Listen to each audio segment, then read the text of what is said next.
What's up, guys?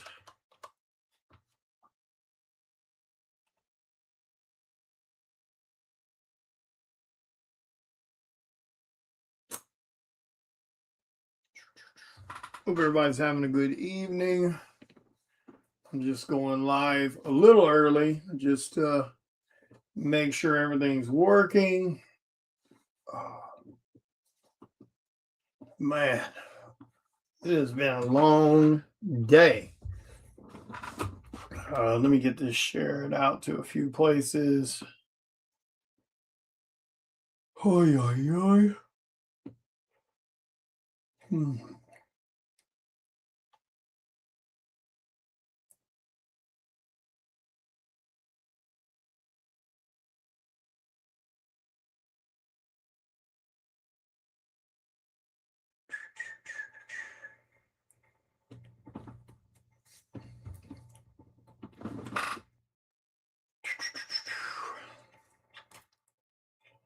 Yeah, it has been a long day, man. Oh, excuse me. Jeez. Oh, we've got Kevin Davis on with us tonight. Um, we'll bring him in about 15 minutes. Like I said, I just want to go early, get everything shared out, make sure everything's working correct, make sure you guys can hear me. Um,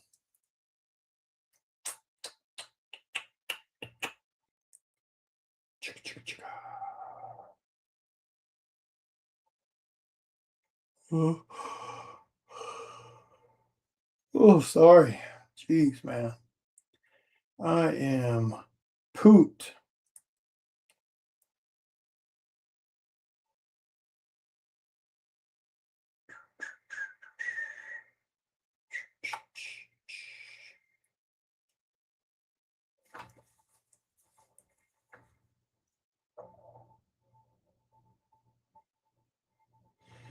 Oh, don't forget, the final order goes in for the Psycho Sal Omnibus Collector's Edition this Friday morning. So if you missed out on the Kickstarter and you like to grab a copy of that omnibus that has issue 1 through 9 in it with a brand new cover, reach out to me. Um, we're honoring the Kickstarter prices up until I put that order in on Friday, and then the price goes up. So, um, somebody say hi and let me know you're here. See some people watching, but nobody said anything. But somebody say something, let me know everything's working okay.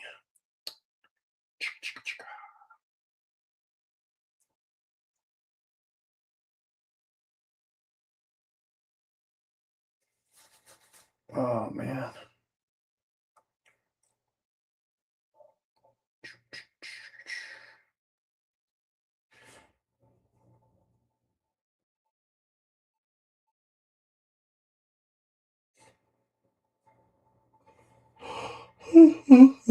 Excuse me. Jeez.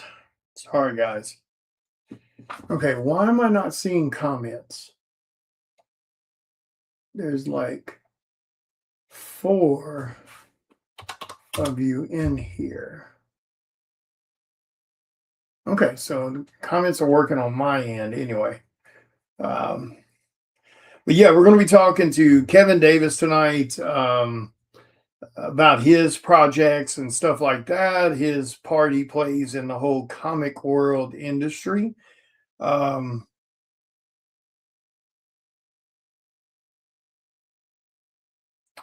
I saw today that John Gibb passed. Um, the the guy from Revenge of the Nerds and stuff like that. I actually got to meet him. What's up, Brad? I actually got to meet him. This was it last year or this year? Anyway, I got to meet him at Akron Comic Con. Super, super nice guy. Um,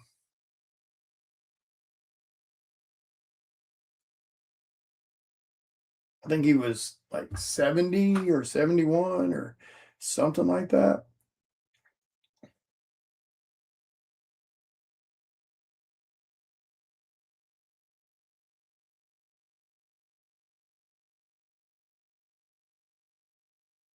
Um,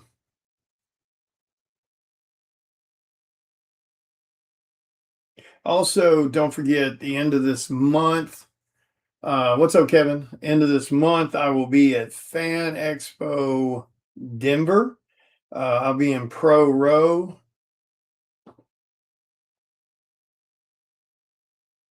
I'm not sure what my table number is. I'm sure they probably have it posted on the website. I just haven't went to look yet to see what the table number is.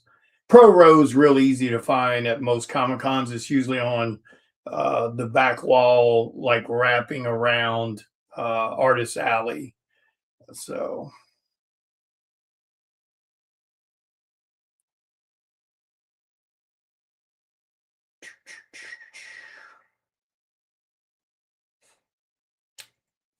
also, if you guys like playing the raffles, make sure you go jump in on the newest raffle I just put up. It is for one of the Rise of the Mummy metal embossed one of one covers. It will come signed. It will come with a painted baller remark on it with my COA. So make sure you go grab a spot on that raffle. $300+ prize. Almost 400. It's right at $400 total for everything on that prize. So make sure you guys go grab a spot on that raffle. Trying to think what else. Don't forget about Chris Hayes's campaign for the for his new book. Be sure to jump over and grab a copy of that. It actually has, man, there's like 7 people in here. Why are people saying hi? Are y'all just watching? Say hello. There's like 7 of you in here, and one person has 2 people have said something. But yeah, we should have a good turnout for Fan Expo Denver. Let's see what else is going on. You have to forgive me, I'm tired. My brain is a little jelly. Yeah, there's like 6 people watching. There's Miss Lori. Hello, everybody.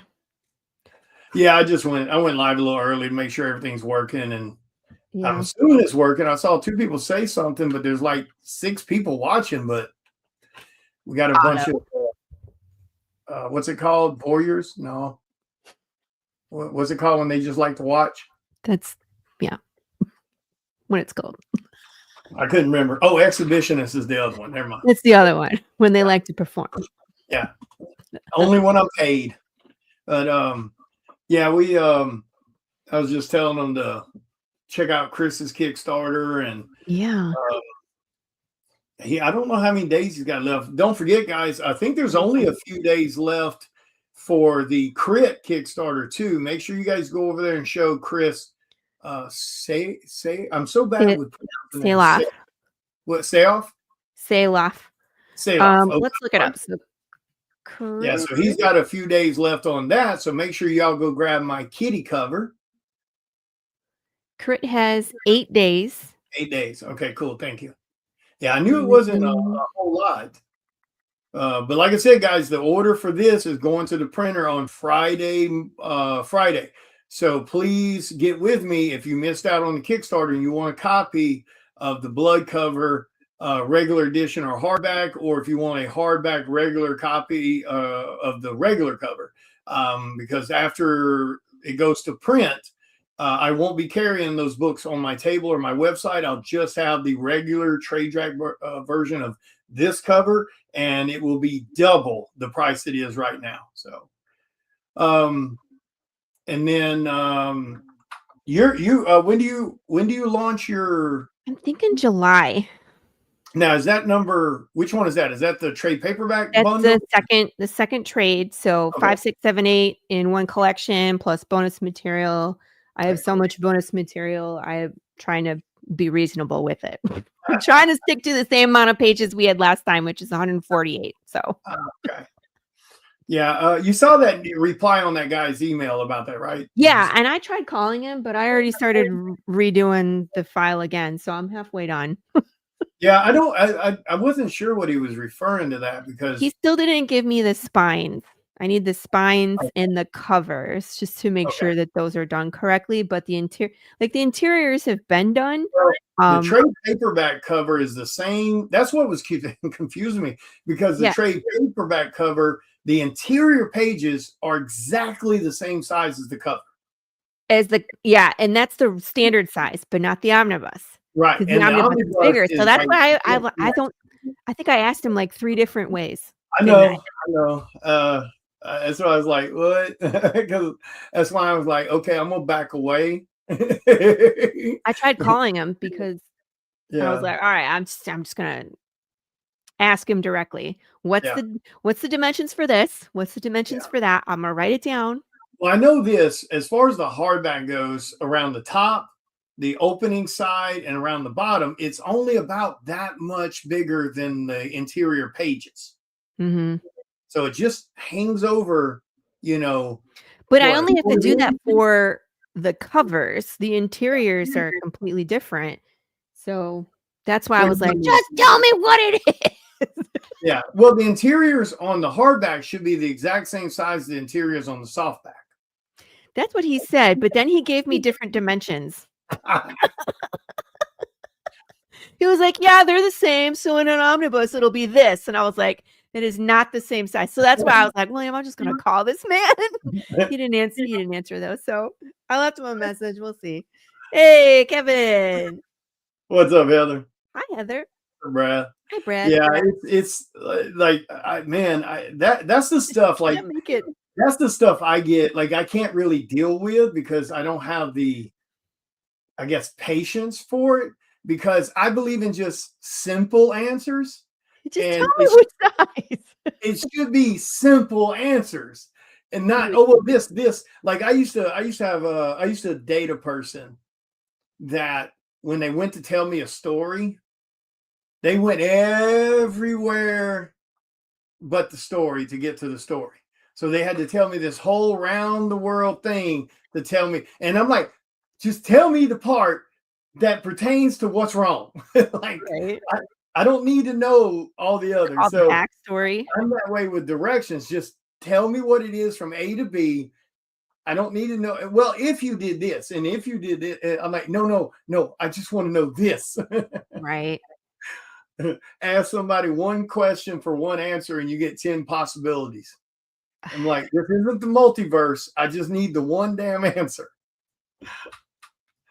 But there's a lot of people that's kind of like that when it comes to explaining stuff. Like Yeah. for me, I think it's just a simple like I mean, I've had moments where I've asked people questions that's a simple yes or no, and it's got to be this round the world thing about why it's a no. Like, are they in politics? They need to be. I feel like that's what happens when they're like in front of Congress. Yeah. Oh and my Congress is God. like, yes or no question. Do you believe blah blah blah? And they're like, well, actually, my answer to that is, and the reason why it's not that simple. Yeah, no, really, it is that simple. It really is. It's a yes or no question. Or no. Yeah, I've watched a couple of those hearings things, and I there's no way I could be in that room because if I was sitting in a room just listening, I would eventually scream out, "Just answer the fucking question," Right. or something. I'm yelling at my TV already. Like, it's so crazy, man. See, now I can't figure out. Okay, so every time we go live, I don't know how I did this. During the campaign, I figured out how to pin this comment. So where it says check out issue 8 campaign, and I can't figure out how to turn it off. I'm sure you could probably YouTube it and somebody's got it posted. I love YouTube. You can find anything and everything on YouTube. I mean, burying bodies to changing engines. I mean, it's great. I was like, I would change it to sign up for pre-launch, but now I can't figure it out. Yeah, and I have no clue. I've never actually looked at any of the set. I pay that like $30 a month or whatever it is for their damn thing. And I Yeah. haven't looked at any of their widgets or anything. I have no clue. I mean, apparently there's a new widget where you can put a QR code. That's kind of cool. I see that. You can put some polls. That's kind of cool. That's the bad thing about it. Like I'll pay for these things and I never look to see there's so much crazy shit you can do with these phones, the cameras and things, and all I do is snap simple pictures. Like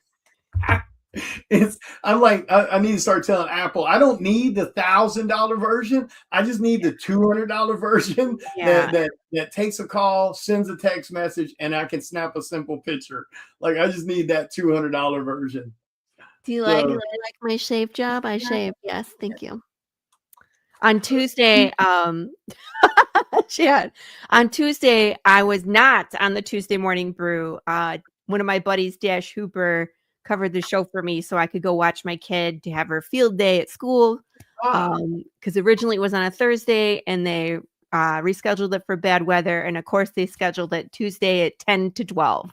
So I was like, well, can't be on the brew. So of course, everybody's telling poor Dash on the show. He's like, everyone's telling Dash that he needed to shave. Lori, you grew a beard. Lori, you look weird. Lori, you need to shave. So yes, I have shaved off the Dash Hooper beard. I'm back. Yeah, I have no, I mean, and there's people making movies with iPhones now. And I'm like, absolutely. Wasn't none of it. Wait, there was actually like a legit movie that was, I'm gonna look it up. I don't remember what it was, but yeah, and tons of indie people are using them for movies. No, and then there was an actual production movie that was shot on a damn iPhone. 28 years later. Yep, there you go. I knew it was one of them. Hey, sweetie. Let me make sure. Let me get this over. It's 8:30. Let me get this invite over to Kevin. Hi, Michael. Chris Hayes needs to get his ass on the show. Where you at, slacker? You ain't doing shit on a Wednesday. Get off Fortnite. Oh, can I also give a shout out to Jeff Muth? He launched a Kickstarter for his remastered Simon Says. That looks pretty good too. Jeff who? Jeff Muth. Jeff Muth. Okay, I'm so bad with names. Yeah, he knows you. You know him. You would remember him if you saw his picture. Yeah, that's usually the way it goes. I'm terrible with names. I have to just be around somebody consistently to remember names. Yeah. Or you could just take a shortcut and piss me off, and then I'll definitely remember you. No, he's on your good side. I promise. He's on my good side. Yeah. I mean, my good side's super easy to be on. It really is. Just don't be a dick. I mean, it can't. Don't be a political dumbass, and don't be a dick. I mean, mine's super easy to be on the good side for. You know, be genuine, and you're there. You know. Yeah. There's Kevin. What's up, Mr. Come on. You want to come What's on? up, guys? Hi, Kevin. Hey. How are you? How you doing, bud? Good. I'm alive. Tired as hell, but I'm alive. William picked like the latest time to start podcasting. He's like, let's start at 8:30. And I'm like, that's at that weird time where everybody has just run out of steam. You know Well, I look at it as actually, everybody should have their ass at home. Yeah, it's like this is actually perfect time because I'm a night owl, so I'm always up during this time anyway. So yeah. I was like, this is when my kids go to bed and I finally get mommy time to myself. But here I am. This is mommy time. Look at you. You're getting all this quality time. What are you talking about? You got it. This is like perfect quality time. She's like, now I need a bottle of wine and bottle of wine. What do you think I am? I thought that was like, you know that's not me. I thought that was like normal, like part of the wardrobe with moms or something. You just automatically have like a hoodie and a bottle of wine. Is that not how? Or not in my house. Sorry, I don't drink. I mean, it's not that I'm against it. I just don't. I don't really have an interest in it either. I drank some, of course, like any high school kid. and then I drank some as a young adult occasionally when we go out and hang out or have a party. But even then, it's just like a buzz. Like I don't care to be plastered. I don't want to be puking my guts out. I just don't find the fun in that. But what's up, Fred? What's up, everybody? But anyway, so how you been doing, Mr. Kevin? What you been up Busy, to? been busy. What you working on right now? What am I not working on? Is the actual question. It's a better answer. Yeah. But right now I'm working on my new book, Skin Shifter, coming out this summer. So this is chapter 1 I'm working on right now. And then I'm transitioning to a graphic novel for next year. Oh, okay. Yeah, it's like a gothic supernatural horror alter ego story. Ah, nice. I'm really excited for it. I think this was one of my favorite books I've written so far, Yeah. and I think it's really going to do really well. I'm very excited to release it. Yeah, I don't know, the superhero stuff's cool and everything, but I don't know, man. And I know it's different for every person, but I like the creepy stuff. I like the gothic stuff. I like the fantasy stuff or the horror related stuff. I think it's a lot more fun. I think it's more fun to read. I think it's definitely been a lot of fun to create. I mean, what would you? I mean, obviously you feel the same way, Laura. You're kind of into a lot of that stuff. I mean, your book's about zombies, so I mean, clearly you're on that same path. Yeah. So it's I don't know, man. I mean, and I'm not throwing shade on superhero stuff. I mean, I grew up on it.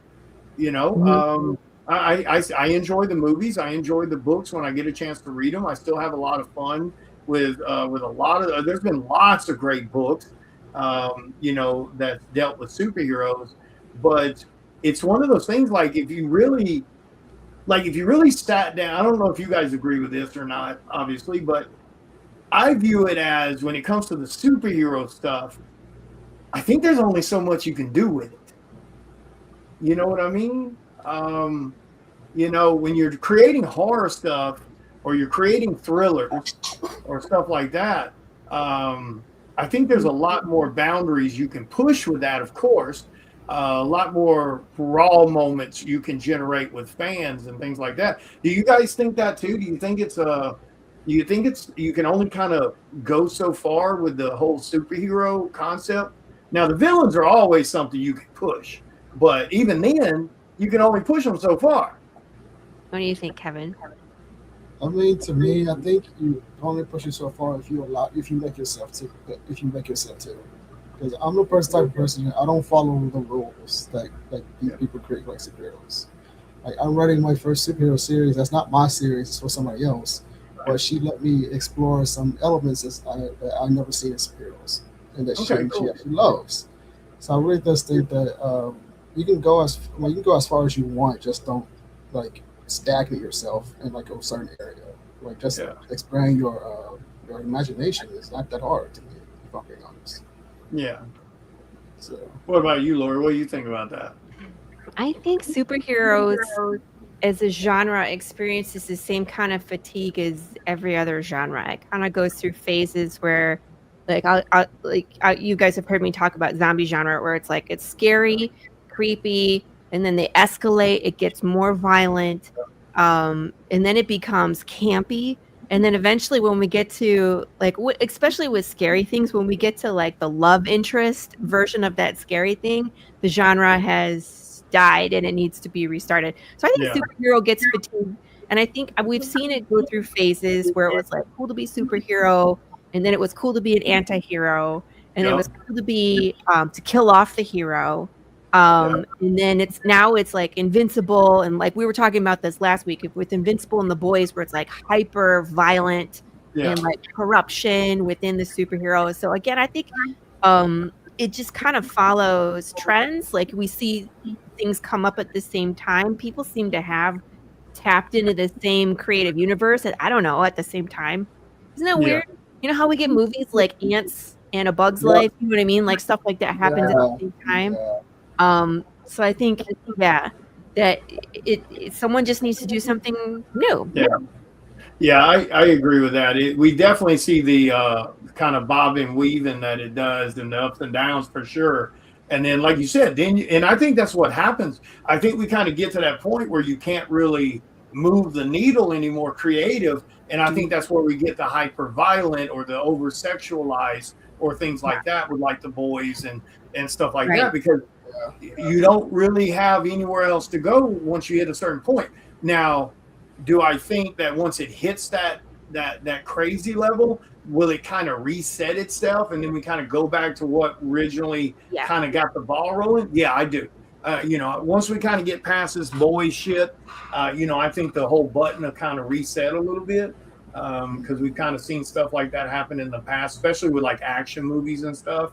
They get super, super hyper violent and stuff. Yeah. Horror movies, same thing. Look how they just kind of kept pushing the envelope till we had the whole, Terrifier, Art the Clown stuff, and then it'll kind of go back to its grassroots of being just kind of scary. You know what I mean? When it comes to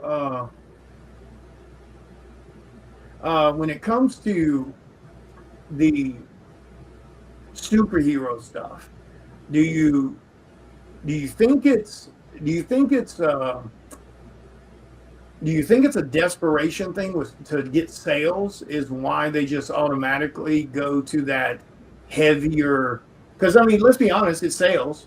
The violence sells just like the over sexualized. It just is what it is. I think superhero violence is almost like a cartoony, like an acceptable, you know what I mean? Yeah. Where it's more acceptable than like the violence that you and I put in Psycho Sal or Right. Path of the Pale Rider. It's violent, but it's because of the way that character is or the world is. But I think superhero violence, I think it's almost like all ages. And it's weird to say that, but it's like Yeah. Scooby-Doo and Bugs Bunny were also violent. They were dropping anvils and running into dropping pianos. So there was still violence. So I don't know if it's like age appropriate violence is what I'm trying to say, where I think superheroes is more of all ages until it isn't. Yeah, I think I agree with that. I think it is an all age kind of violence because, again, you're right. We've had, even though it's a different type of violence, but yeah, Roadrunner and Bugs Bunny and all that stuff was pushing envelopes back then also. But yeah, I agree with that. I think it's an all age violence when it comes to the superheroes. Well, like we grew up on like X-Men, and that's super violent. Yeah, they were always fighting somebody. Well, and I don't necessarily have a problem with violence. Again, I grew up playing Mortal Kombat and things like that, and those games were cut. They were pushing the envelope long before anyone else really was. And I'm a big believer in that whole. I can't stand that cop out of, oh, my child is a psychopath because of the video games he played or the movies he's watched. Like, no, your child's a psychopath just because you were a shitty parent. But tell them no. Yeah, you wanted to be their best friend, and that's why they're a hooker on a pole right now. But and Kevin, you're younger than I am. How old are you? 26. Okay. Oh yeah, you're way younger than me. So yeah, he's a baby. So, but I'll be on Lloyd's show on my birthday this year. So he usually comes out the week of his birthday. Wow. So you were even more in the prime of games like Mortal Kombat and Resident Evil and stuff where it was super violent. Because don't get me wrong, the original compared to the time, Mortal Kombat 1, Mortal Kombat 2 was extremely violent for the time because there really wasn't much out there like it. And then the original Resident Evil. But then you kind of came in when graphics were so much better and the violence was such high def at that point. But is it something though? Is it something that we just kind of live through that we want to have fun and enjoy because it's not real? Well, obviously you don't want to enjoy it because if it were real, you fit the psychopath part. But you know, is that what it? I kind of want to think that's what it really is. It's that you're experiencing this hyper violence with things like those games or things like the movies or TV shows like The Boys without actually it being real. Do you think that's just kind of what the main attraction of it is? Because let's be honest, if you really look like, again, I'm not trying to bash on The Boys, but let's use The Boys as a prime example because it is the prime example right now. The story's not that good. It's just not. I think they've changed a ton from the comic. Like, again, to be fair, I haven't read The Boys comic, so I can't give my opinion on that. We're talking about the TV. So I can't say anything the about comic had a real twist at the end. Yeah. So what's up, yeah. Bert? And they totally didn't even follow that at all. Okay. But do you think that's what our attraction is to a lot of that? Is we're getting to see this stuff without it being connected to us, you know what I mean? Because it's like a train wreck sometimes. You can't help but look at it. Yeah, honestly, because I was a gamer when I was a kid. I played the violent games all the time, Mortal Kombat, even like Lord of the Rings game, or like wrestling and stuff like that. And I know friends I've had back then, they said they always play the violent games because it's like their therapy to them. Yeah. Because they put out their aggression that way. Yep. So I think that's why I say it is like the attraction is because that's why a lot of people play a lot of games today. It's just like their therapy to them. So, I was laughing at this. This is funny. Dude, he's not wrong. He's not wrong at all. Well, no, okay. I mean, I honestly think that sometimes comic books are people doing things as a dare, or wasn't it? It's not Wonder Woman. Is it Power Girl? Someone with the big boobs, right? And they started out normal, and then he kept making them bigger and bigger, and he was just trying to see how big he could make them before anybody said something, right? Yeah. So I feel like some people are doing this where it's just like, oh yeah, I'm just going to keep making it worse until someone says something. Yeah, I kind of agree with that. I think sometimes, I think it's like the guy who like David and the guy them that created Terrifying Art the Clown. They solely made that movie to see how violent and how hard they could push it before it was too much. I mean, I've heard them say that.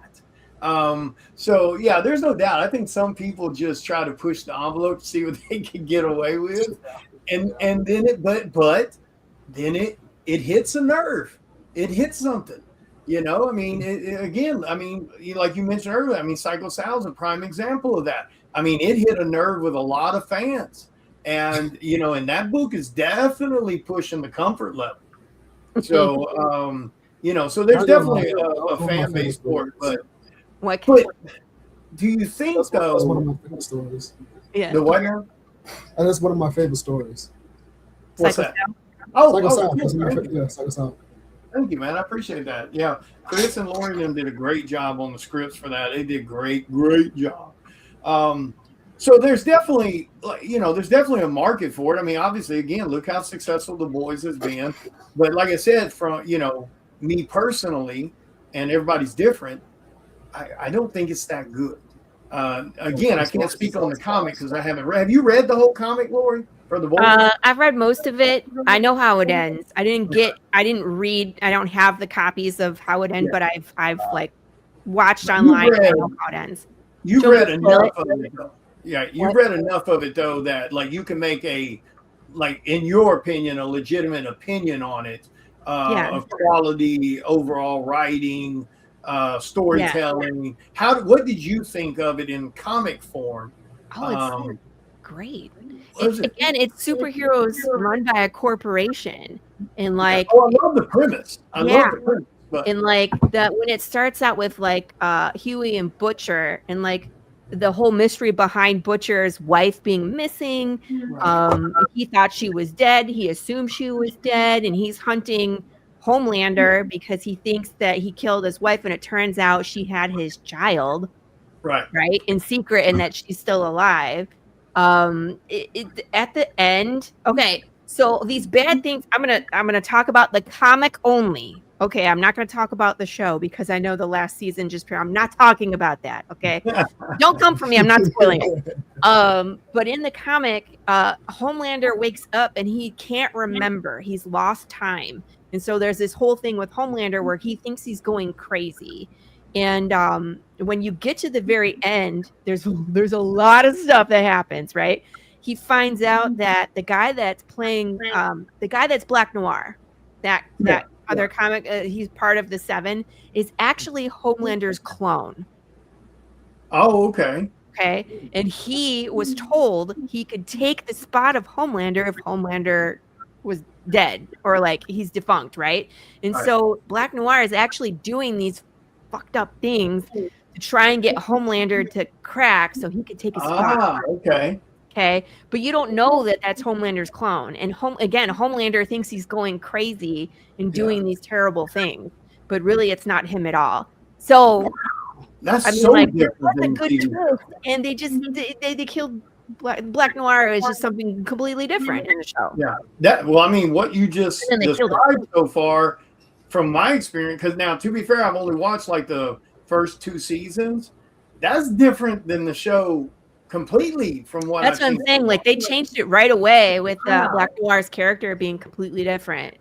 So you did more than me. I watched the first full season and then I got to the second one and stopped and forgot about it. Yeah, because how many seasons? A lot of the stuff that's in the comic does happen on the show, like the hero-gasm and the bars scenes and Homelander taking over and having his soup army, like that all happens in the comic as well.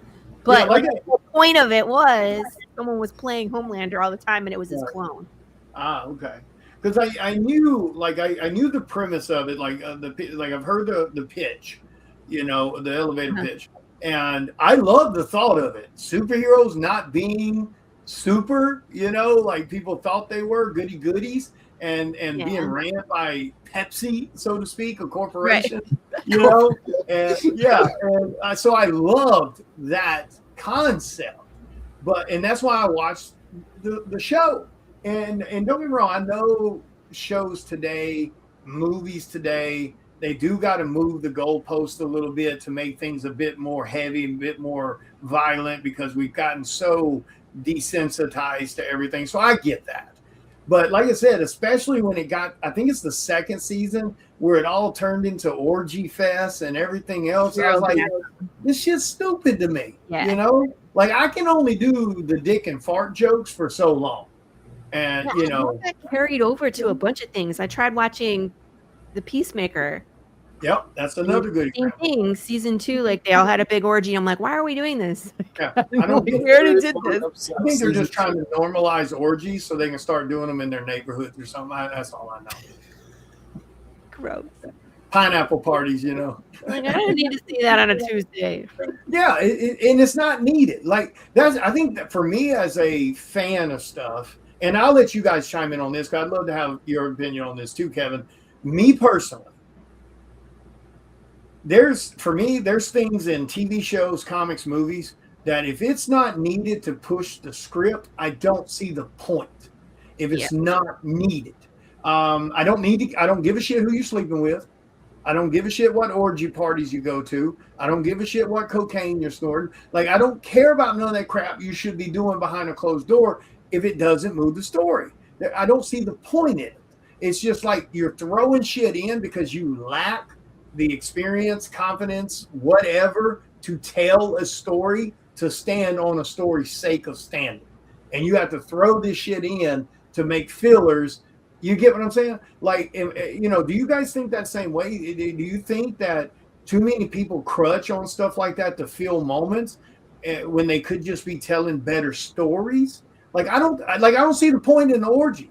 What's the point? It didn't move a story whatsoever, other than it showed you how shitty these people really are. That's it. That's really it. That's it. So again, it's like Butcher knows how terrible these guys are, but when Huey, one of the main characters, he really has no idea, and he's getting exposed to how terrible these superheroes are. And so that's why Butcher's like, we're going to go here because they're not going to suspect anything, right? Because they're too busy getting each other off. And so they go in there to steal things. But again, it's that for that story specifically, it was how terrible they really are. You know what I mean? Yeah. But I feel like I see that a lot in television. I don't know about you, Kevin. But I see a lot of fluff, you know what I mean, when it comes to television, because again, they don't know when they're getting another season, how they need to have 6 episodes. They don't know what to do. You know what I mean? So that's where I see it. But I think in indie comics, I don't see too much fluff.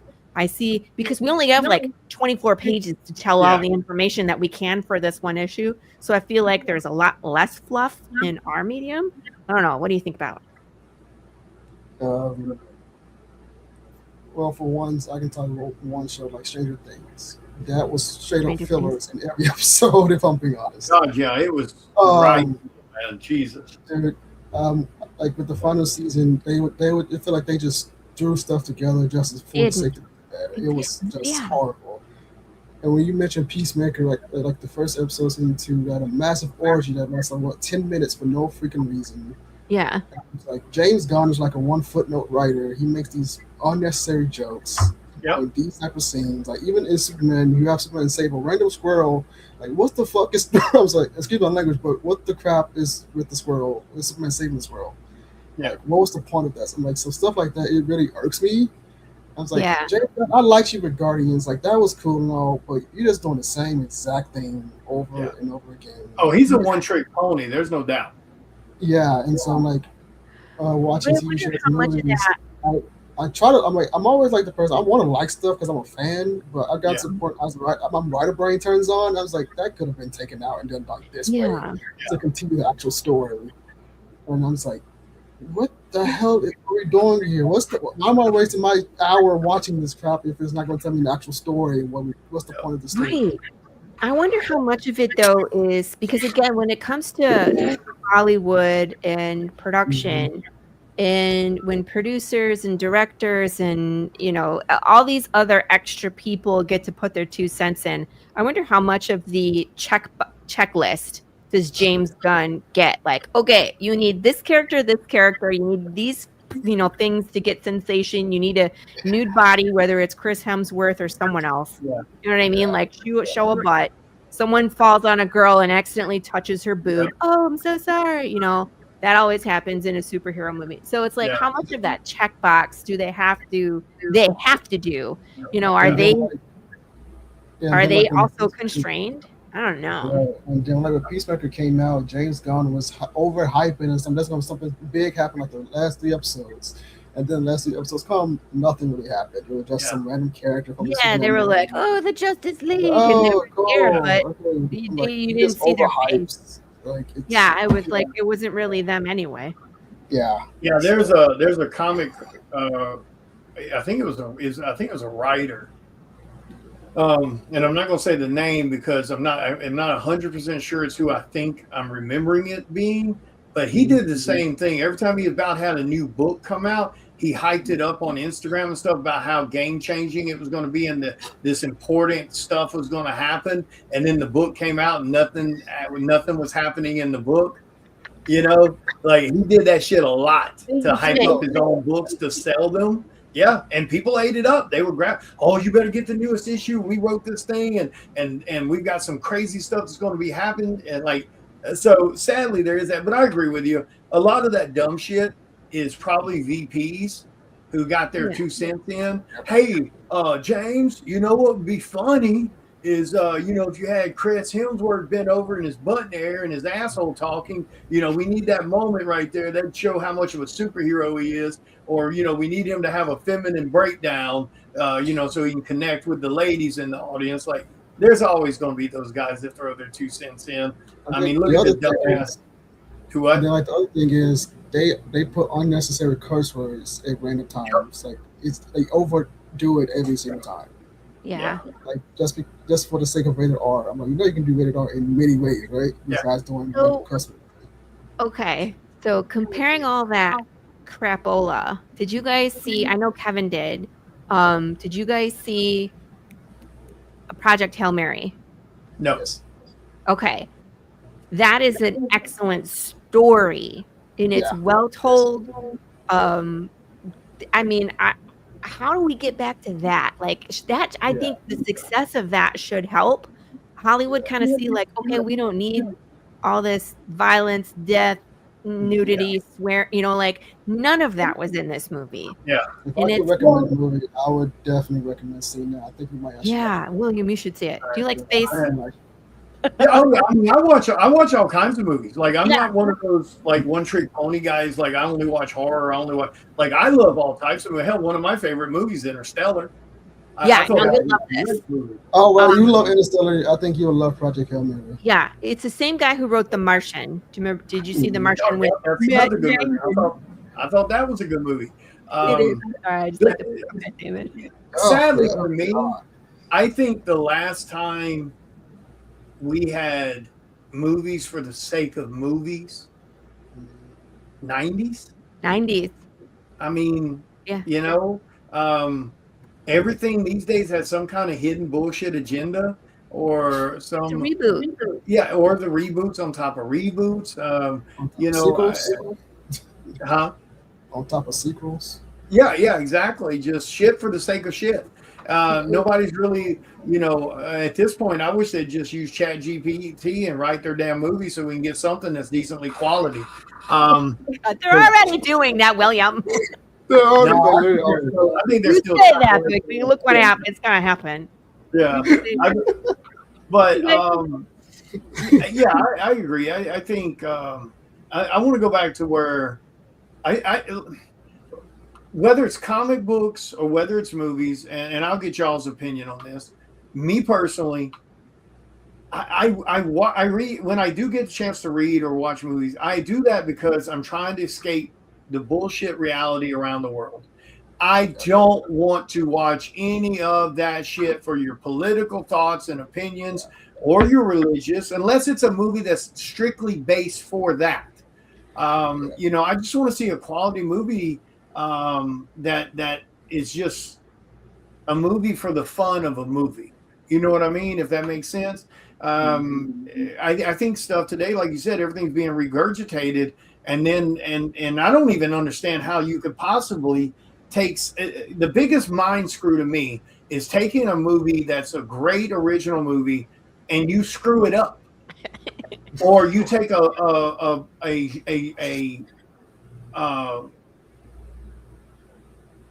IP that has a built-in fan base and you screw it up. Because they don't care. No, they don't. I mean, I get what it is. They're just pumping shit out for the sake of pumping it out. And whoever gave the most love at the last Diddy party got the film directing job. But I get that, but God damn, man. Like, how do you screw up shit that has built-in fan bases? That blows my mind. I feel like they cookie cutter too much. Like they'll put in I completely agree with this. I agree. But they take the actors are still alive for Ghostbusters. Let's put on the original actors. But the people that are writing the script are still the same assholes. Yeah. That are writing the bullshit. Sorry, I'm swearing too much tonight. But it's the same crap that keeps getting regurgitated. So it's not the original story, and they're not giving us it's too much of the, I don't know, the same catchphrases, the same jokes, and it's like we already did this. Give us something new. Oh, I got a good topic for you guys. I want to get your thoughts on. Sorry for this is out of left field, completely changing. I saw this topic floating around social media. I think last night or today.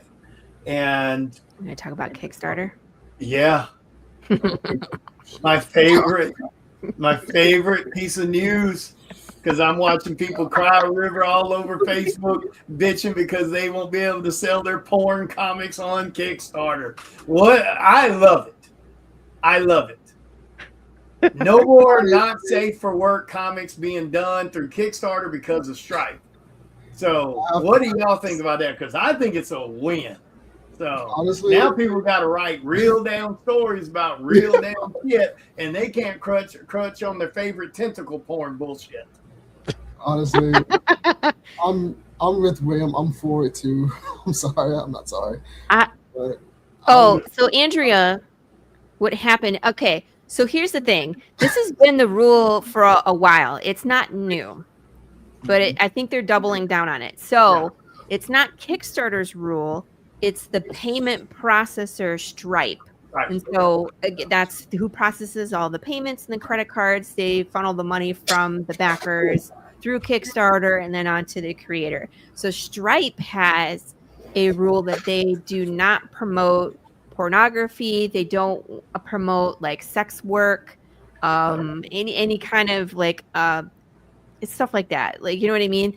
Which I okay, there's a place for that. Wherever you want to find it, there's a place for that.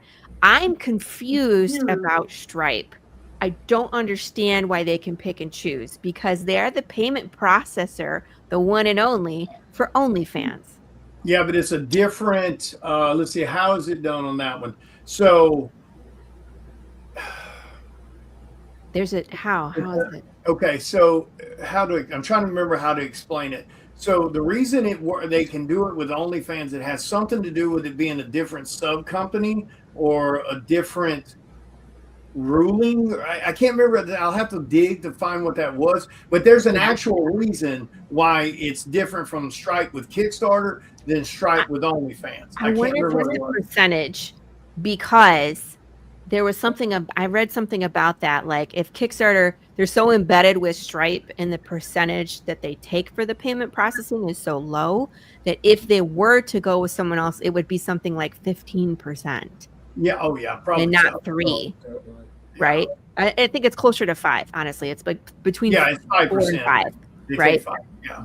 So Kickstarter sent an email to a ton of creators this past week and basically reiterated these rules saying you can't have nudity, you can't show specific female or male body parts, you can't show crevices, you can't have fetish wear, you can't have certain words in the title, you can't have too tight clothing, you can't have lingerie.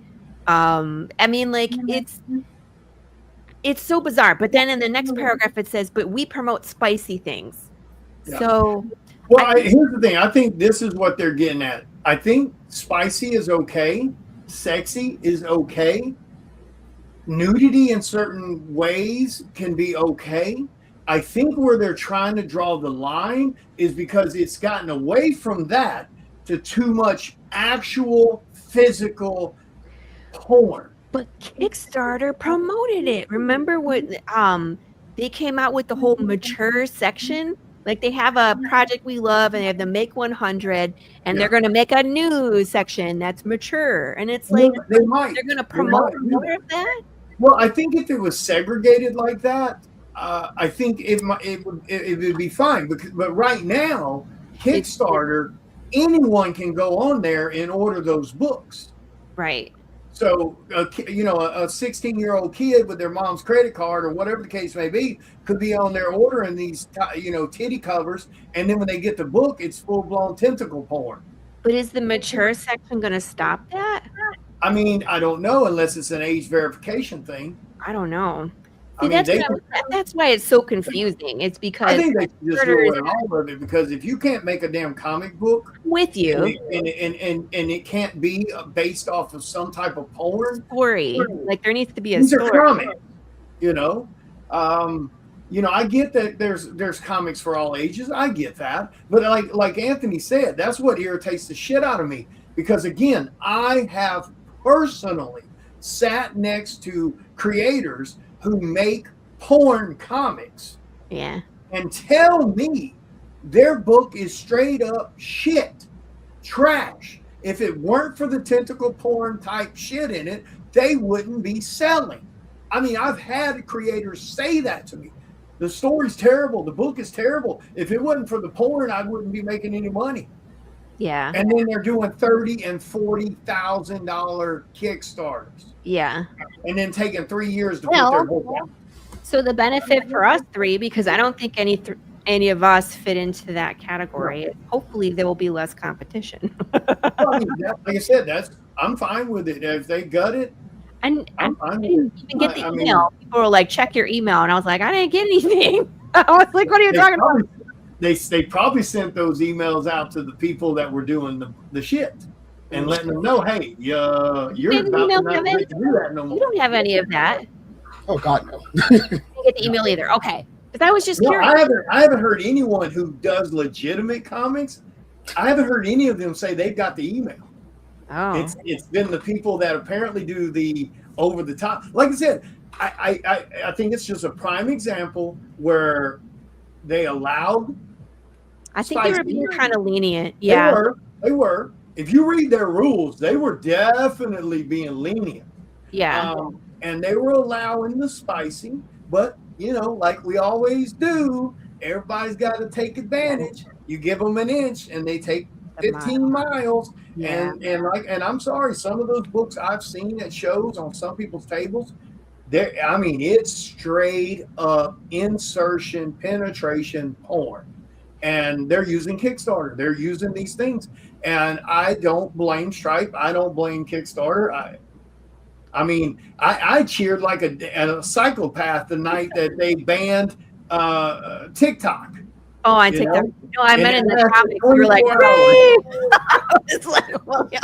And it lasted 24 Williams was like, no. And William's like, yes. Because again, as a creator, I'm sick and tired of opening Instagram or seeing TikTok and seeing dumbasses bounce their tits for 10 seconds and get 500,000 views while we're over here working our ass off. Now, again, that's not necessarily it's not a directly their fault scenario. They're just playing the game. And I get that. It's the men and or women that support that shit, from OnlyFans to everything else, that's being dumbasses. That's the problem. There's a major porn addiction in the world today that's ridiculous. And I can't fathom how people still simp over it. And now we're seeing it kind of move into the comics, and that's what bothers me, is because you look back, maybe 15 years, maybe 20, you hardly ever saw those types of books. Very seldom. And now you see them, you go walk Artist Alley. I've walked Artist Alley and seen some dude there as a creator in Pro Row, and all he's drawing is penises. And I'm like, you're in freaking Pro Row with penis books. Oh my God. Oh, I didn't see that. I missed that party. So do you guys have been around for long enough to know what I'm talking about? Do you think that's another prime example of everybody trying to, not everybody, but a lot of people trying to push the take advantage of the giving an inch and just trying to crutch on the stupidity? You go, Kevin. You go. He's like, yep. Yeah. And like, even with the TikTok ban thing that happened, I've seen so many people my timeline say my business is on here and stuff. I just haven't paid my money. I looked at them and said, you can make business money throughout other app platforms, right? Yeah. If your business ethic is only TikTok, you're not a business person. If you only depend on TikTok, you're not properly building your business. You can make money elsewhere. Go out and touch some grass and meet actual people that might potentially buy your product. Oh, come on. You don't think influencing is a real job? Influence people be on OnlyFans showing news. I'm like, no, it's not. It's just a fetish. Yeah. It's crazy, man. It's a fetish. I don't know. Do I think Stripe will stick to their guns? I don't know. Do I hope they do? I do. I think they'll make examples of people, hoping to kind of curb some of it. But I think it's going to be an ongoing thing where it's like kind of how it was. Because this is not a new rule. This is not new on Kickstarter. Right. So I think, they'll be strict for a while, and they might let it slide for a while, and they'll make it strict for a while. And they just it's going to be this ebb and flow. And people will try to get away with stuff. And that's just how it is. And that's how the same thing on TikTok, where people were getting away with things. I'm always afraid, being a woman, people don't realize that they can steal your likeness and they can create videos of you with AI. I don't put my kids on social media hardly at all for that reason. But it's like when I see, I'm not going to name names, people that I know, their kids have a YouTube channel or their kids have Yep. a TikTok channel as young women, like early high school or middle school. That is just dangerous. Yep. And that goes back to the parent, because I'm sorry, I don't give a shit who you are or how you want to view it. Oh, well, people shouldn't be looking at that person that way. I agree with you, but if you got a child and you're putting them on Instagram and TikTok half dressed and every damn thing else, and You have no excuse. there's something wrong with you as a mother. And if there's a father in the picture, there's something wrong with you.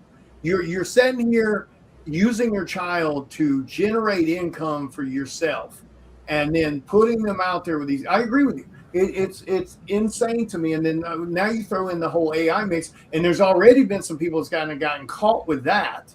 There's actually they had to pass a law now. They had to pass a law that people that were posting AI generated pornography of people, like you can get prosecuted for that, and you have to immediately take it down because they were like, it's not real, it's not real, it's not real, but it looks real, and that person has my face, you know, and it's damaging.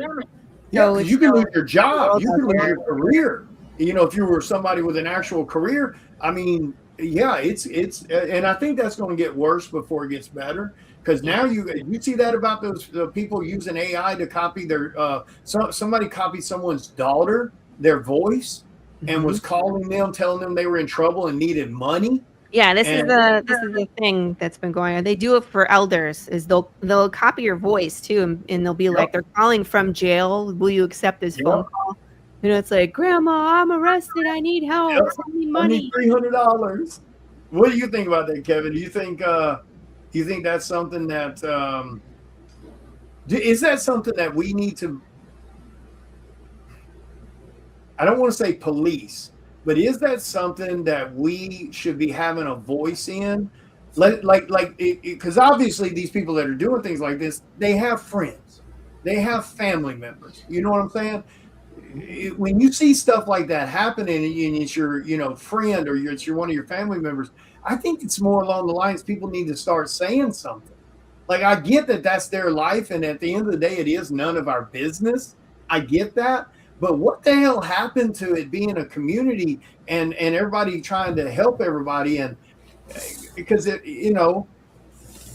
people just kind of shake their head and turn the cheek and go, oh, well, it ain't me. Yeah. But it is. It affects all of society. You're tearing down society, in my opinion, that way. When you're walking around acting like whores 27, and then you got your children acting like it, and then you're manipulating everything else around it. I mean, at some point, do we speak up and go, hey, look, I love you, Bobby, but you're being a dumbass, or I love you, Sarah, but you're acting like a whore? Well, what I've always learned about the community around you is what makes you a person at times. Sometimes it might not seem like it's not your business, but at the same time, it is your business. Yeah. Because you have to hold not just yourself, but other people accountable. I was like, we won't grow as a society if you don't hold each other accountable. That's I agree. What I believe. That's where we are now. And so I'm like, so you might say it's not your business, but I'm like, it spreads like wildfire. Like, misinformation spreads like wildfire. Like, this AI stuff spreads like wildfire. So yes, we need to police a lot of this stuff, because a lot of this crap just becomes more and more crap each single day, and it gets worse every single day if you don't speak up about it. Yep. So yeah. What do you think about that, Lori? I think that we should have been doing this all along, but I don't know if it was societal norms. Like, we've always had the younger generation come in and be controversial. We've had hippies, we've had punk rock, we've had emos, we've had goths. It's always that generation that kind of pushes the line. But when it came to, I don't know, this is a weird topic. I don't know how we got here, but free sex, you know what I mean? Like, no consequences. Yeah. Everybody should be out dating and having sex for free. And it's like, that there's consequences to that. And then we just, as a society, it's everywhere. What's really scary to me is that where we've gotten with child pornography, Yeah. especially in this country, Yep. we're the number one country consumer for child pornography. Yeah. What? Well, I mean, look at all the teachers that have gotten caught lately with children, and a lot. Have you noticed that it's a lot of it's women? I saw another one today that someone got busted sleeping with a 15-year-old. There was 2 at the same school and had like a ring. And I know this is a weird subject for everybody because we're here to mostly talk comics and stuff. I don't know how we got here, but we're here. Well, no, it kind of plays into all of it because as a society, we started giving passes to everybody for their personal behavior and not holding people accountable. Like you said, when I was growing up, and I grew up through the 80s and 90s, everyone held everyone accountable. You know what I mean? In the neighborhoods and in the towns. You know, and we see it's happening in movies. They're pushing the envelope more. It's being more over sexualized, more perversions and things like that. And then now you're seeing it's happening more in comics, and even to the point that someone that was already giving you an inch had to say, "Oh, hey, okay, guys, enough's enough." You know, so that's kind of why we sidetracked there, because it all kind of plays into that as a society, because then it migrates into the comics, and that's where we are. But yeah, let's culture all the way across. You know, it's all jacked up. Like it's the moral compass and of everyone, I think is so jacked up right now. It's ridiculous. Like it's we do what? Oh, see his comment. Oh, let me see what he said. A couple days ago, seen a lady who was arrested for selling. Oh, someone else got busted not too long ago. Like, yeah, how did we get to here where things are so out of whack? Yeah. Well, I mean, let's see. What was it last year? A lady got caught selling her daughter to men. That happened last year, and that wasn't the first time. I don't know, man. We're jacked up as a society, and it's affecting our movies. It's affecting comics. It's affecting neighborhoods. I mean, it's affecting everything. And then somebody, you know, and the reason we're kind of talking about this, in case people wonder why we're off on this weird tangent here, is I think we as a society need to go back to holding one another accountable. You know, how we treat one another, how we our work ethic and our empathy and all these other things. I think we need to get it back in check, and we as people need to start holding one another accountable, or I won't associate with you. I mean, I'm sorry, that's kind of the way it has to go, in my opinion. If you're not going to do right, I'm not going to hang out with you. I'm not going to put my time and investment in you, because I am a big believer. I was raised this way. You are the company you keep. You know. So, but yeah. So let's not. We'll get back on. We'll get back where we started. You came on a weird night, Kevin. It's all the boys' fault. But yeah, Kevin, give us real quick for anyone. And I should have done this at the beginning. And I apologize. Give everybody the rundown real quick, who you are, what you're working on, and we got to stop talking about the boys. But it goes down that rabbit hole, man. Yeah. First, I'm Kevin Davis. I'm an author, comic creator, entrepreneur. I sometimes get yelled if I'm not sleeping, but it's part of the job. Right now, I'm working on my new comic, Skin Shifter. It's one of gothic, horror, supernatural thrillers. A little bit of psychological thriller into it too. What I'm writing, I kind of mix different genres together and make it my own thing.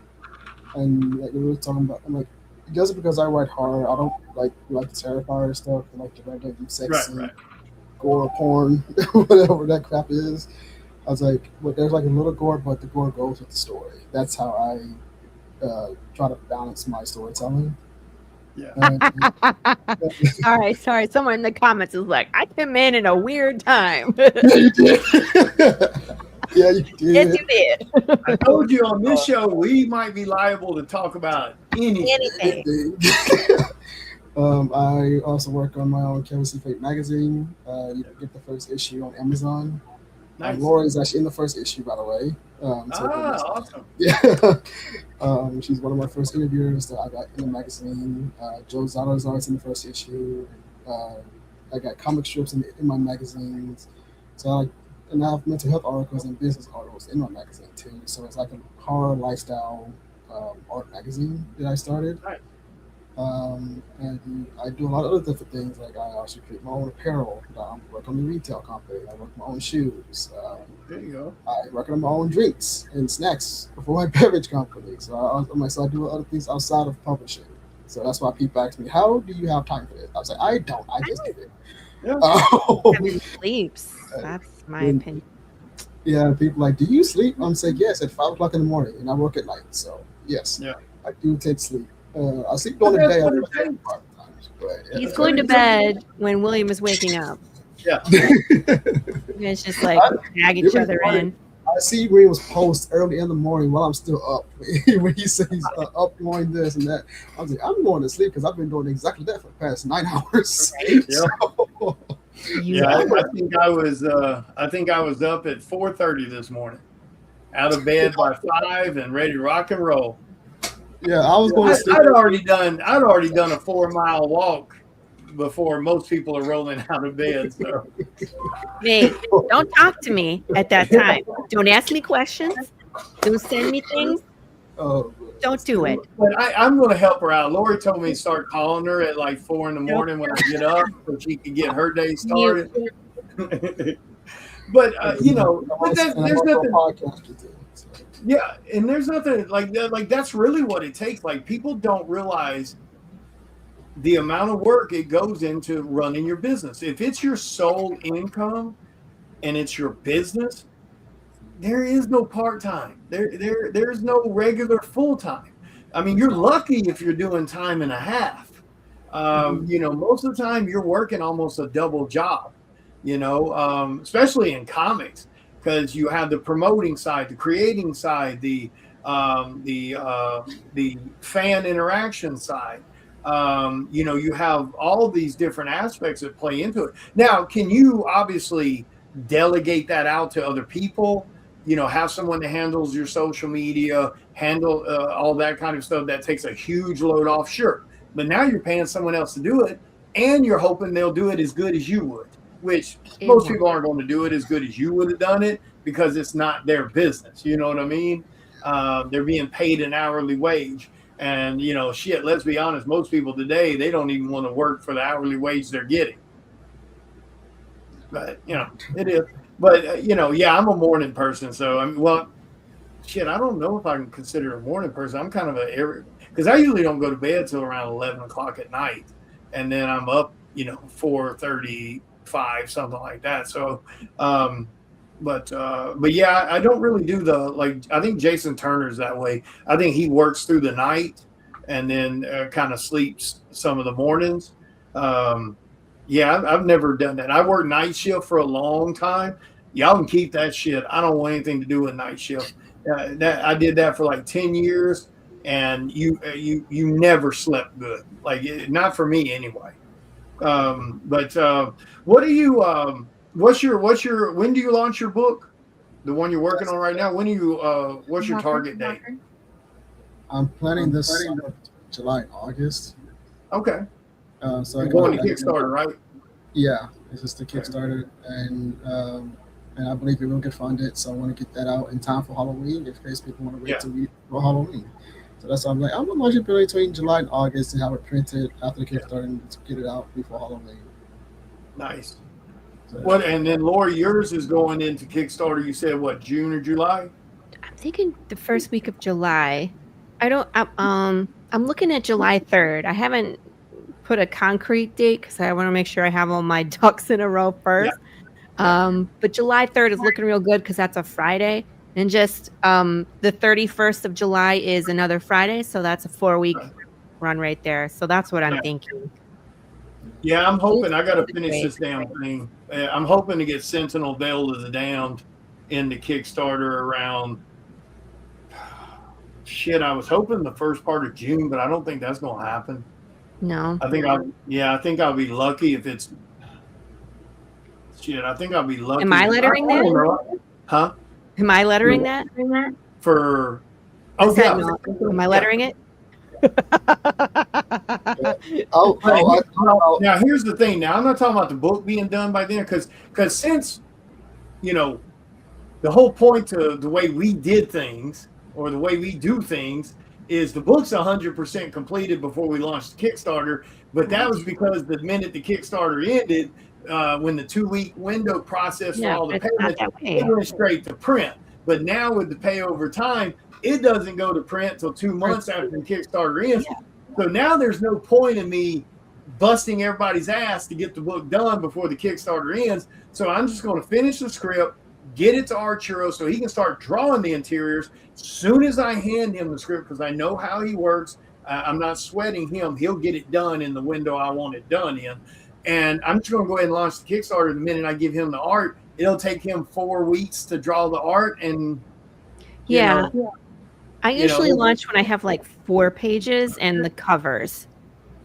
Yeah. Lori, you looking for some work? Yeah. What are you saying, Jim? Lori will always letter my stuff. She does incredible. She has the same work ethic as me. I was like, what are you saying to me right now, Jim? What work do you think I'm doing? But for his book, of course, I always do his letters. But I was like, because William, like he said, he usually has the book done.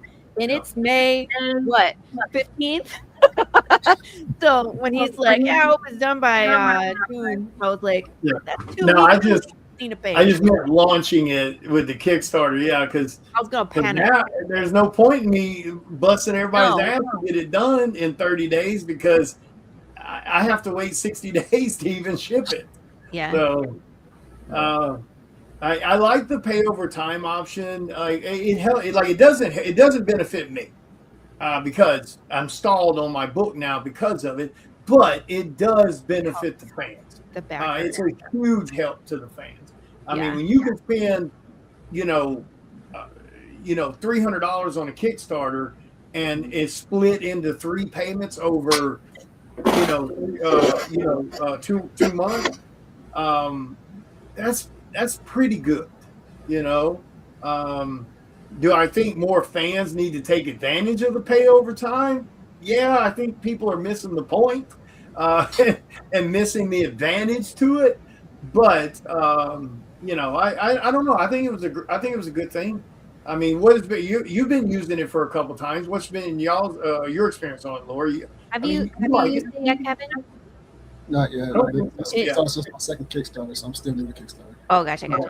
I mean, this is like my third Kickstarter, but this is because my second didn't fund, but that's delayed for later. Yeah. I used it for the first time on my last campaign, and I think it worked well. I think the people that used it, I mean, I didn't have anybody back out of a payment, so it worked fine. And then, because I always have all these add-ons, my add-on list is just insane. And so, it's hard for people to get all the things. And a lot of times I put exclusive things that are only on that campaign. And so it let people get a few things as opposed to I can only afford this one crazy thing that she put on there. So I think it works out. I would recommend it. It's up to the people if they want to use it or not. So yeah, I think it's a great tool. Now the other thing I'm going to start taking advantage of, because again, prior to the last 2 Kickstarters with pay over time coming into creation, I never used what's that thing called? Late pledges. I've never used them because again, when the Kickstarter, as soon as it ends, within a week or 2, it's going to print.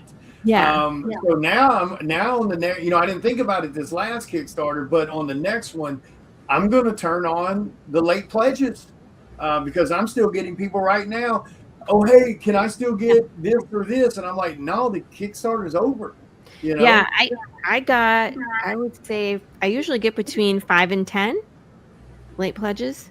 So Yeah, That that's was probably good. about right. I think I've had about 6 or 7 people asking about shit like Yeah. that every Kickstarter. So, And so so I'll turn turn it it on like on the next one. you have to turn it off for like some of the merch that you have to order. You know what I mean? Because if it's like I'm gonna order, like those Funko Pops, right? I only order as many as people order off the campaign, max 5. But if people order 3, I only order 3.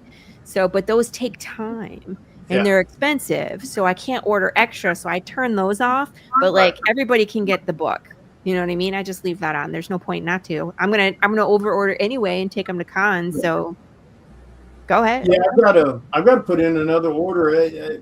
I had shortages again, Again? but that's never going to change. That's I mean, this is what 9, 10, 11, 12. Well, yeah, wait, 9. There's the mummy book and the 9. So 11 Kickstarters. Oh, okay. 11 Kickstarters. Yeah, and I've had shortages on every single Kickstarter. Like I don't think that's something that'll ever go away. And and when it's minor, it's not that big a deal. 2 books here, 3 books there. That's fine. You're going to have shortages. You just tell the printer what they shorted you, and they'll print it and ship it out to you. It's not a big deal. But yeah, I'll turn on late pledges on Veil of the Damned because might as well. I mean, I've been sitting for 2 months, so. And the other cool thing about that is, because normally, again, we run a Kickstarter, it ends, we start the next book, we spend about a month working out the details for the book, getting the script written, then that goes to the artist. They spend about a month getting it drawn, and then we launch Kickstarter. So doing it that way, we were having to wait about 3 months in between each project, give or take, 2.5 months. Now doing it with this way, I can probably, as long as I can get stuff kind of moving, we'll be able to launch the Kickstarters a little closer together that way because I'm not having to wait for the book to be done.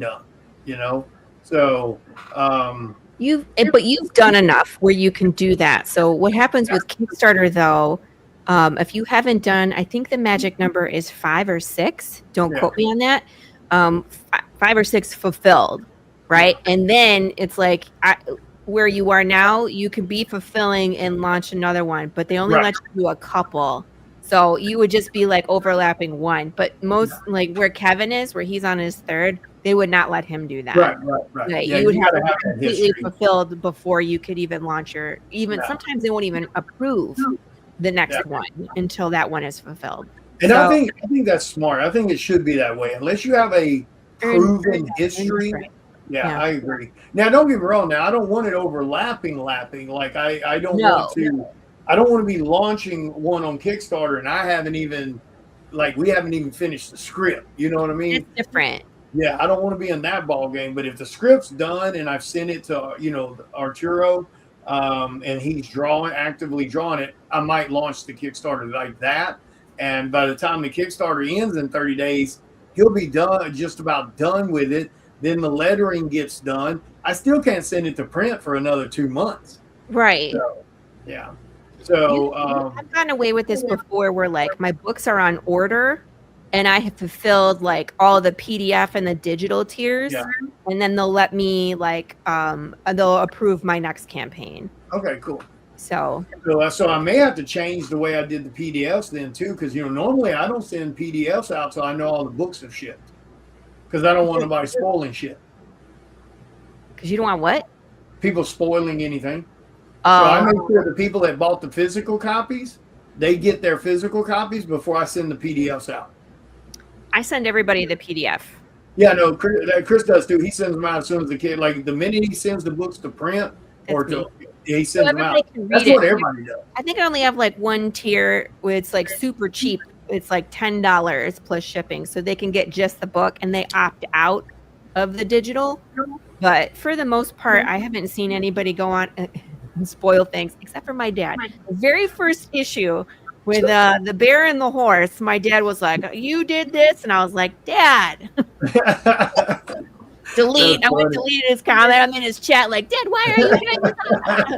But other than that, like nobody has spoiled anything big. Knock on wood, I haven't had that happen either, especially with Psycho Sound. That's the one I was super nervous about. Yeah. I mean, there's not really much you can spoil with Curse of Moonlight or Rise of the Mummy, but Psycho Sal, every time we launched, especially like from issue like 2 on, I was super nervous every time those books went out. And that, like I said, I've never sent a PDF until about a week after all the books have shipped to fans.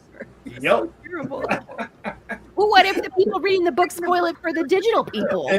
I hope they don't. But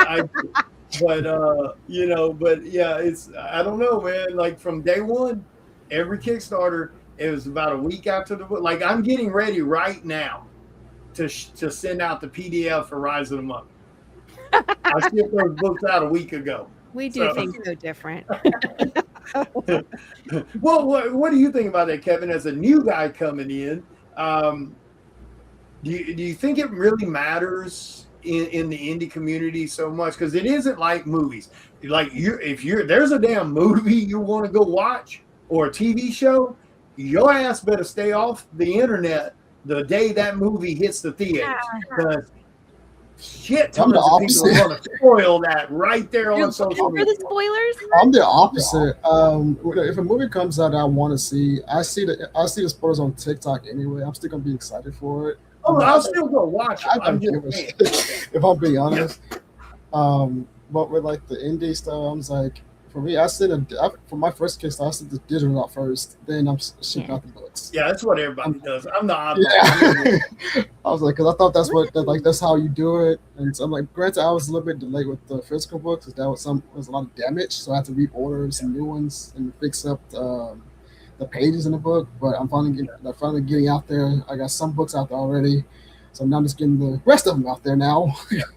Because I have to reprint. Because I'm not finna see no crappy book. I mean, you bought quality. I'm not finna see no crappy damaged book. I'm saying I would happily reorder it. I'm saying I don't care. I'm going to make sure quality over quantity each time. Yep.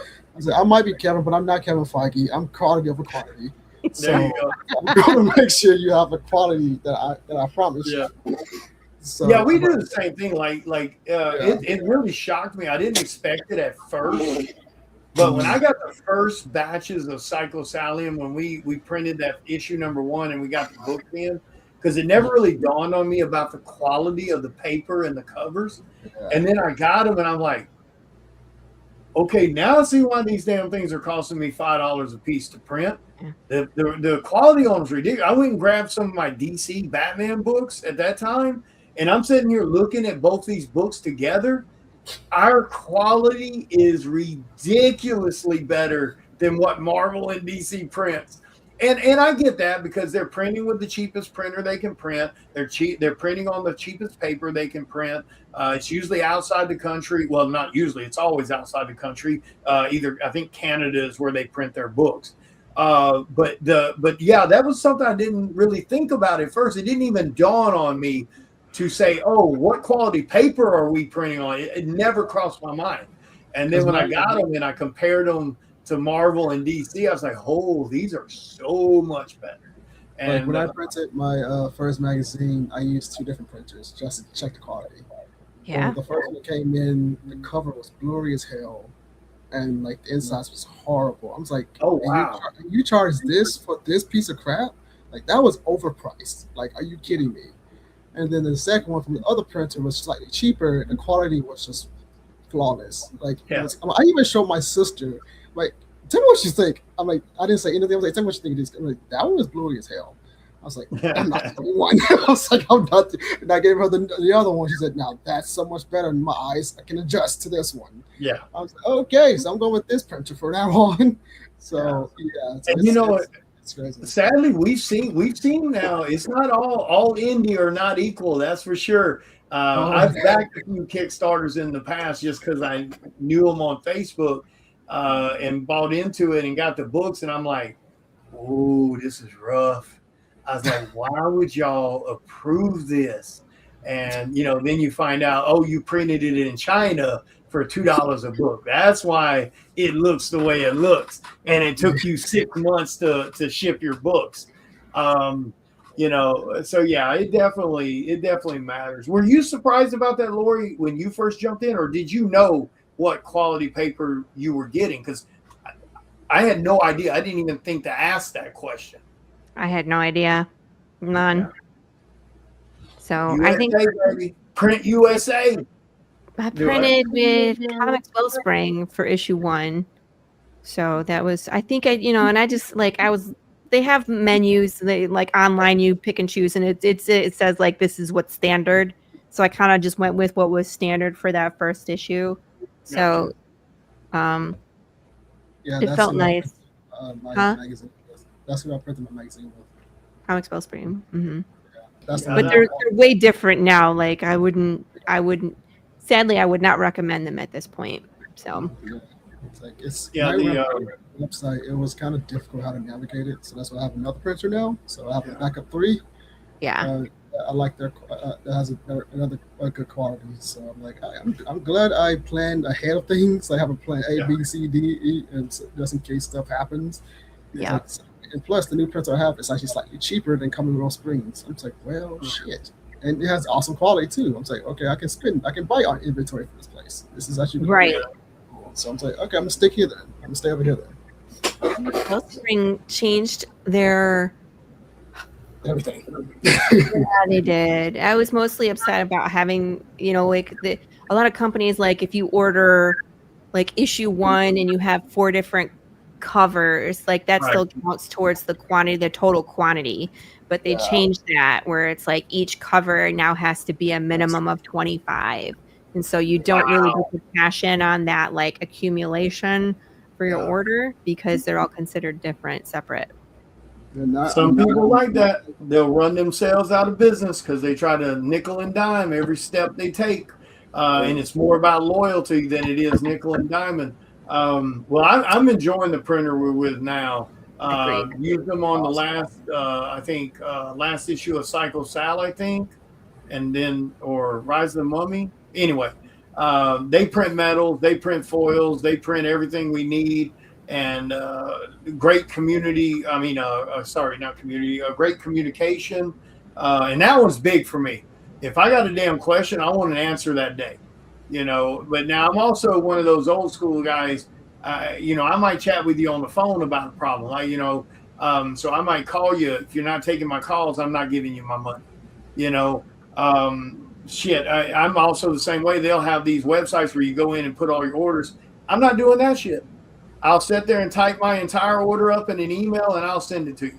If you can't fulfill that order from that email, I'll shop somewhere else. Like I'm not going to some website and doing all these drop down windows and and all of that shit. So I'm old school. So, that communication is important. The quality is important. If you make a mistake, you fixing it as soon as possible is important. And then I'll use you even though you might be a little, pricier than the next guy. So I think that's super important. But yeah, I was caught off guard when I got my first books. I never crossed my mind. I thought comics were all printed on the same paper that DC and Marvel and everybody else did, and come to find out it's nowhere near the same. But all right, guys, we're going to wrap it up. It's a little after 9:40, but thank you guys so much for tuning in and hanging out with us. Be sure to give Lori a follow. Be ready for the launching of the next Kickstarter for her. Make sure you guys are following Kevin and checking out his upcoming projects and stuff like that. Don't forget the last weekend of this month, I will be in Denver, Colorado at Fan Expo Denver. Also, the Psycho Sal Omnibus Collector's Edition will be going to print soon. And I promise you guys, I got several emails over the last couple of days. I promise you, Cycle the Blood Moon is coming. And I will definitely be sitting down for that at some point. I know I'm 2 years behind on that book, but it is coming. I know you guys are just drooling for that one. But Kevin, tell them where they can find you. If you got any upcoming appearances, let them know where you're going to be for that too. You can find me at Facebook. I am Kevin Davis, CEO. Instagram is I am Kevin Davis Official. It's like I know I'll be on Lori's show on my birthday, September 1st. September. On her podcast. I have my show Carousel Network on Fridays at 3 p.m. Central Time. I have a pre-recorded podcast called Kevin C. Fate. You can find it on Spotify, and it's also on my YouTube at Kevin Site. And as you see in my background, that's how you spell Kevin Site. You can see it. Oh, there you go. So, and I have other things that I don't remember off the top of my head because there's a lot at the moment right now because my brain is farting right now. But you can keep up with me mostly on Facebook and Instagram. I am Kevin Davis CEO, and I am Kevin Davis Official, and my and everything. So yeah. Awesome, thanks, sir. And Miss Lori. Hi, everybody. I'm Lori Calcaterra. If you don't know me, you haven't been watching the show long enough. You got to watch the show somewhere. You can find me just about everywhere. I'm on YouTube, Instagram, TikTok, Facebook. I don't know. I'm on all the things. I host a podcast on Tuesdays called the Tuesday Morning Brew, where we drink coffee and make people decide if they want to hug things and talk about comics. As you can see behind me, I'm accumulating all the Kickstarter stuff for issue 8. I ordered books today, William. Awesome. So they should be not too long. I mean, Artists Express, they're quick, man. So I'm going to be fulfilling quick. Huh? I haven't tried them yet. That's cool. Oh, they're great. Highly recommend. And then, so fulfilling issue 8, we'll be sending out all those Angry Artist packages. I'm very excited. And then looking forward to launching the trade paperback volume 2. Two trades. I'm so excited I'm going to pat myself on the back. That was a lot of work, man. Formatting everybody's things, William's things, my things. That's the way things go. So don't talk to me for a week. Thank you. That is all. You got tons to do. Like, it's God, it's so much work. It's so much work. Where's your next appearance you're gonna be, Lori? Probably I'm gonna look at NTX. NTX has a June show that I'm gonna try to go to. It's in Sherman. So that's supposed to be their next big one, comic. It's called NTX? NTX, North Texas Collections. They've been last year and the year before they were more into like cards, like Pokemon, baseball, sports cards, and they've been bringing in comic books. And so like the show I did with them last year, there was the one they had Jim Lee at. So they're pushing into comics, and they were started out with 1-day shows, and now they're doing 2-day shows. It's like 30 minutes from my house, so it's a no-brainer. So they have a June show, and then July I'll be at Texas Haunters, wishing that I could have a clone and also be at Cowtown. Just send Dominic to Texas Haunters, and you just come to Cowtown. Just be like, sink or swim, dude. Bye. Pull a Jason Turner and just send a family member here while you go over here. Tempting. But awesome. Yeah, my next show is Denver, and then I'll be at Cowtown that month. June, I think. I know I got a show in June. I wonder if June's the one where I got to go to New Jersey. Oh my God. Yeah, that's going to be a drive. Holy shit. Maybe I'll finally drop by Jay and Silent Bob's Secret Stash this time, because I've been in Jersey 3 times and I haven't been there yet. Oh, you need to go. June, thank you. I know. Like June, I'm taking a break and going to Texas for a vacation. So. What you gonna go do in Texas? Everything. Eat barbecue. My god sister lives in Texas, so we're going out there. Oh, okay. What part? It's called Nacogdoches or something. I think it's called. Is it next to supercalifragilistic? Yeah, that's something. I forgot how to pronounce it, but no, that's what she did. What big city is it by? Any? I know it's the oldest town in Texas. That's what I know about. I'm sorry. What is it called? It's like Nacogdoches. It's an hour away from Houston. Oh, from Houston. Okay, that's where I wanted to know. Yeah, that's nowhere by me. No. Yeah. So I was gonna say, hey, we can meet up and have lunch. Like, nope, not this one. Not this trip. Not this trip. It's like when I come by myself. When I come by myself, I'll meet you out there. But not this one. Houston is like 7 hours from me, love. That's So right down the street in Texas. what? That's like right down the street in Texas. 7 Yeah, hours no. is down the street. That's like here in Mississippi, 30 minutes is down the street. Texas, 7 hours is down the street. It's just stupid.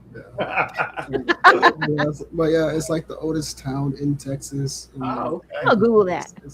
It's an hour from Houston, I believe. My sister told me it's an hour from Houston. I'm trying to think of what he's talking about. I'm around Houston every year.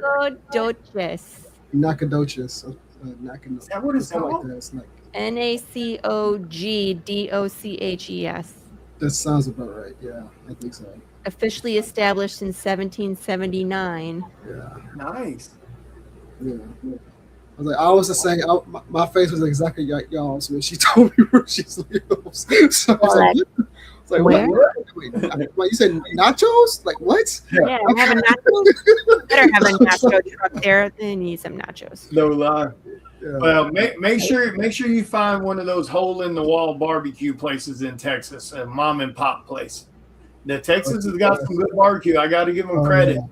She done already told us that she's gonna take us around town and explore all the foods and all the music and everything. Texas has got some damn good food, whether it's from so if y'all don't hear from me in June, you know why? Because I'll be hungover with food. So yeah, like seriously, that's all I do when we go on vacation is where are we eating? Yeah, I'm a foodie too. So yes, that's definitely. Yeah. I'm a bit of a weird one though. Well, I don't know if I'm weird. I think a lot of people might be this way. When I go, whether I'm out of town working or I'm actually on a little mini vacation, I refuse to eat anywhere that I have back home. Like I actually agree with that. I'm actually saying that. Yeah, I can't do it, man. So when you go, there's a place called Dickie's Barbecue. Don't go to that one. Pick a different one. Because I'm looking at the the travel site for Nacogdoches, and they're listing barbecue. Don't go to Dickie's; it's a chain. But some of the other ones look like they're legit. Yeah, just look for those hole in the wall. Sounds horrible. A good way to figure out with Texas is if you're talking about barbecue, just look at the Texas Monthly newsletter that comes out. Was it once every 4 years? It picks the top. Was it top 10 or something barbecue places in Texas that's voted on, and that only happens I think it's once every 4 years. So check out that. It's called I think it's called the Texas Barbecue Monthly or something like that. Legit. Yeah. This one has a cow on its sign, like an actual Oh, that means it's legit barbecue then. Yeah. Oh, okay, nice. I like this. Like a life size. The bigger the horn. Remember that. It's always the bigger the horn. But all right, okay, we're going to get off here. Thank you guys for being here. Thank you so much, Kevin, for coming on and hanging out with us. And thank you, Miss Lori, for being here. But everybody, go follow these people. Go support their projects. Like we told you guys, there's a lot of great things coming out of Indy right now, that you just got to pay attention to. I promise you a lot of it's going to be just as good, if not better reads than anything you're reading from the main companies. So check it out. Give it a try. But you guys have a great night. Thank you again, Lori. Thank you again, Kevin. You guys take care, and I will talk to you later. Bye. Take care, guys. All right, guys, there we go. Another episode of the Creators Corner. Sadly, Chris couldn't be here with us tonight. He is out of town, I believe, for work. But you guys be good. Thank you so much for hanging out with us. Like I said, don't forget, if you missed out on the Psycho Sal Collector's Edition Omnibus, that is a 216-page collector's edition of all issues 1 through 9 of the entire Psycho Sal story. The final order for that goes in Friday. So if you missed out on the Kickstarter, touch base with me or claim it on the post on my page, and you can grab a book, and I'll honor the prices on the Kickstarter until the order goes in. Once the order goes in, I won't have those books. So make sure you check that out. Also, don't forget the raffle is up right now to win one of the Rise of the Mummy. Matter of fact, that's it right there. That is a Kickstarter exclusive. This is the metal embossed 1 of 1 cover A of mine. So that raffle is up right now. That's a $300 book. It will come signed. It will come with a baller remark. And it will come with a COA. So after you tackle on all the extras there, it's almost a $400 prize for a damn good entry fee. I think it's 20 spots at $20 a spot, something like that. So go grab a spot on that raffle for your chance to win a $400 prize. But anyway, I'm going to get off here. You guys have a wonderful night. I will see some of you in the next couple weeks at Fan Expo Denver, 28th through the 31st, I believe. But you guys have a good rest of your week. And thank you again for hanging out with us. I love you guys. Be good. Talk to you later.